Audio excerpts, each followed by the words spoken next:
ఈ రోజు Toopran police station మరియు ఇమాంపూర్ గ్రామంలో 9 ఏఎన్పీఆర్ కెమెరాలు సీసీ కెమెరాలను మెదక్ జిల్లా ఎస్పీ శ్రీ డివి శ్రీనివాసరావు ఐపీఎస్ ప్రారంభించారు. ఒక్క సీసీ కెమెరా 100 మంది పోలీసులతో సమానమని స్పష్టం చేసిన ఎస్పీ నేరాలను గుర్తించడంలో, దొంగతనాలను అడ్డుకోవడంలో కెమెరాల పాత్ర ఎంత ముఖ్యమో వివరించారు.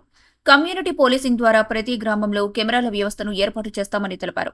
ఇంకా డ్రంక్ అండ్ డ్రైవ్ మరియు రాంగ్ రోడ్ డ్రైవింగ్ వంటి ప్రమాదకర చర్యలపై రోజు 2 గంటల పాటు తనిఖీలు జరుగుతున్నాయన్నారు. భద్రతతో కూడిన సమాజం కోసం సాంకేతిక పరిజ్ఞానం మెదక్ పోలీస్ ముందుండి నడుస్తోందని తెలిపారు.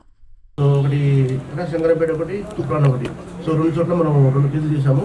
ఇయర్ మొత్తం 2 వచ్చిన తర్వాత సో గంజాయి వల్ల అందరూ మీరు చెప్పినట్టు గంజాయి వల్ల చాలా ప్రాబ్లమ్స్ వస్తాయి. పెద్ద పెద్ద నేరాలు చేసిన రేపు కానీ మర్డర్ చేసిన వాటిల్లో ఎక్కువ మంది గంజాయి తీసుకొని చేస్తున్నారు. సో గంజాయి తీసుకుంటే దానికి మనిషిగా ఉండడు, మరి పశువుగా రాక్షసులు తయారవుతాడు. సో మామూలుగా తాగుతూనే చూస్తాం, తాగుడే ఉంటాడు. తాగిన వాళ్ళు తాగుడు మత్తు ఎక్కిన వాడు మనం ఆపలేము. అలాంటి దానికి ఒక 100 రెట్లు ఎక్కువ ఉంటుంది తింటా.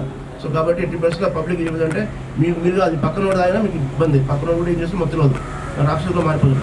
కాబట్టి పబ్లిక్ కూడా మీరు ఎక్కడ తెలిసిన వాళ్ళు కానీ ఏమైనా వాడుతుంటే మనం ఇంప్రూవ్మెంట్ చేయాలి. స్కూల్స్ కాలేజ్ దగ్గర కూడా మనం నిఘా ఏర్పాటు చేసాం మనం చాలా చోట్ల. సో మొన్న చేసిన మీటింగ్ అయితే కలెక్టర్ గారి దగ్గర అన్ని డిపార్ట్మెంట్ పార్టిసిపేట్ చేశాయి. నేను కలెక్టర్ గారు ఉన్నారు, దాంతోపాటు ఎడ్యుకేషన్ డిపార్ట్మెంట్ డిఓ ఉన్నారు, దాంతోపాటు డిఎంఎడ్హెచ్ఓ వాళ్ళు ఉన్నారు. సో ఎక్సైజ్ డిపార్ట్మెంట్ అందరూ రీసెంట్గా 3 days బ్యాక్ మీటింగ్ పెట్టాము. మీటింగ్ ఏం చేయాలి, ఎక్కడెక్కడ ప్రాబబుల్ ప్లేసెస్ ఎక్కడ ఉన్నాయి అని కూడా గుర్తించడం జరిగింది. వాటిని కూడా పూర్తిగా ఏర్పాటు చేస్తాము. సో మీరు కూడా అక్కడ సమాచారం అంటే పబ్లిక్ కూడా వేయాలి, చేసి మీ పేరు కూడా రాష్ట్రంగా ఉండడం జరుగుతుంది. సార్ ఒక మంచి కార్యక్రమం తీసుకున్నారు సార్. ఇంకొకటి కొత్తగా టీం ఉంది, అది కూడా అదే పని బెట్టింగ్ ఇట్లాంటి సోషల్ సంబంధించిన ఎక్కడ అనైతిక కార్యక్రమాలు ఉన్నాయి, వాటి మీద కూడా మనం ఫోకస్ చేసాము. సో అది కూడా పూర్తిగా పనిచేస్తుంది. అందులో ఇన్ఫ్లుయెన్స్గా మన జిల్లాలో ఎటువంటి జరగకుండా అన్ని రకాలుగా చర్యలు తీసుకొని జరుగుతుంది. సార్ ఒకటి రాంగ్ రూట్ వెహికల్ అనేది ఒక మంచి కార్యక్రమం. ఇంకోటి రాంగ్ రూట్ చూడండి, ట్రాఫిక్ కూడా మనం కొత్తగా స్టార్ట్ చేసాము. మనం హెల్మెట్ లేకపోతే వాళ్ళ ప్రమాదం, హెల్మెట్ లేకపోతే సీట్ లేకపోతే వాళ్ళ ప్రమాదం అవుతుంది. బట్ రాంగ్ రూట్ వేస్తే ఎదురు ప్రమాదం వస్తుంది. రాంగ్ రూట్ అంటే ఎదురు డేంజరస్ డ్రైవింగ్. సో దాని మధ్య మధ్యలో ఫైన్ వేస్తే వాళ్ళు ఫైన్ వేస్తే దానివల్ల ఏమో కంట్రోల్ కావట్లేదు. దానివల్ల ఏం చేసామంటే మనం ఇమీడియట్గా కేసు చేస్తున్నాం, ఎఫ్ఐఆర్ చేస్తున్నాం. ఎఫ్ఐఆర్ చేస్తే కోర్టుకు పోతాం, కోర్టు శిక్ష కూడా వేసి వాళ్ళకి 3 నెలల జైలు కూడా జైలు కూడా వేయచ్చు, జైలు శిక్ష ఉన్నది ఫైన్ వేసేదని వేయచ్చు. కాబట్టి అది చాలా భయం వస్తుంది పబ్లిక్లో.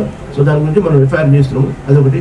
కలెక్టర్ దగ్గర కూడా ఇబ్బంది ఉంది, మనం చూసాం కదా రాంగ్ సైడ్ వస్తుంది, మనం క్లియర్ చేసాం దాన్ని. ఇప్పుడు చూడండి ఏం చేసామంటే మనం కెమెరా పెట్టేసి బోర్డు పెట్టి రాంగ్ సైడ్లో పోతే 1000 రూపీస్ ఫైన్ ఆర్ జైలు శిక్షణ పెట్టాము. ఇప్పుడు ఎవరు బోర్డు చూసుకుంటే జిల్లా వ్యాప్తంగా పకడ్బందీ చర్యలకు ఏమైనా ఫోర్స్ ఏమైనా ఏర్పాటు చేస్తున్నారు?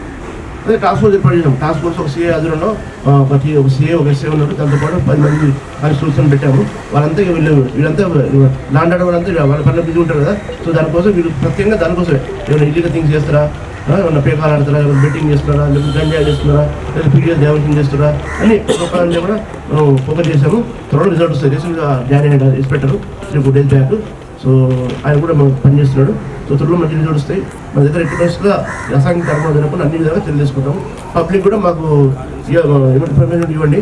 ఇంకా కొత్తగా కార్డినెన్స్ సెట్ కూడా చేస్తున్నాం. కార్డినెన్స్ సెట్ అయ్యి ఉంటుంది కదా.